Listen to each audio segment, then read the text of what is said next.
You saw the growth.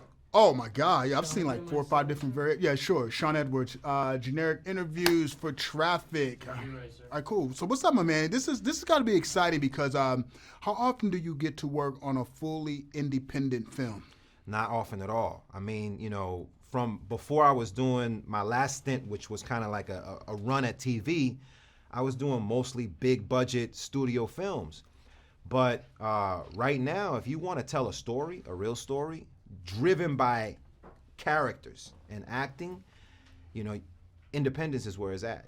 And seeing that tide change, and almost watching it from the sidelines, I was like, okay, the minute I'm done with TV and I'm available again to do film, that's what I want to do. I want to do independence.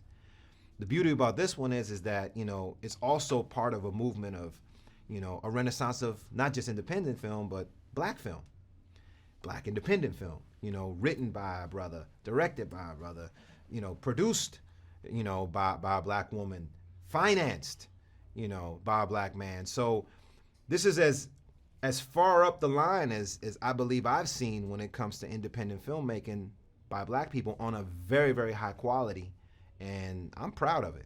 Now, you got a chance to work with Deon Taylor, who wrote, directed, and produced the film. What was that experience like working with Deon?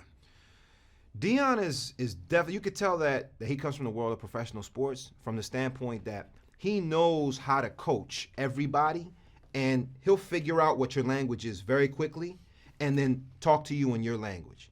So he knew how to bring out a performance in me. He knew how to bring it out in Paula. He knew how to bring it out in Omar and Rosalind. But everybody, you can't use the same tactic for everyone. And he always gives you that sense that the game ain't over. You know what I'm saying? Like, we're gonna win. Like, he constantly reminds you of that. And he has this kind of this psych you up feeling, that coach in the locker room feeling. I mean, he was boasting on set about how good this movie is gonna be every single day. And so he has so much confidence that you buy into that. And then you start feeling like, well, I'm a part of this success. And I'm a part of making this movie what his expectations are. And that became he elevated everybody's expectations. How much did you know about the world of trafficking before you got involved with the project?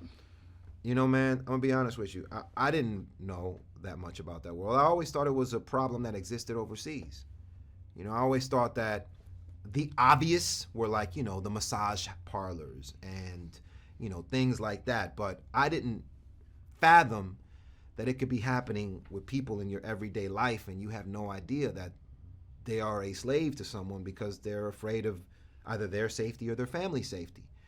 And it's part of a bigger conversation right now, with women's empowerment becoming something that is front and center, especially in our industry. This is a topic that needs to be discussed as well, because it's happening and it happens at such a young age that people don't have a voice and they need somebody to speak on behalf of them. Very true. Now, you shot this movie primarily in Northern California, right outside Sacramento. What was that experience like shooting in that particular part of the world? I'm gonna tell you, where we shot, you only had cell service for the first 10 minutes you were in the van, and then you were off the grid. No cell service, no Wi-Fi. I mean, we were out of service until we came back to the hotel. So, you did have a feeling of being up there and being stranded and only being able to rely on each other, which is something that nowadays you really don't have that feeling very often. Where you're unplugged and off the grid. And I think that also helped elevate the sense of the story that we were trying to tell too, because we were disconnected. My man, very nice, man. Yeah. And still, you were in the most underappreciated movie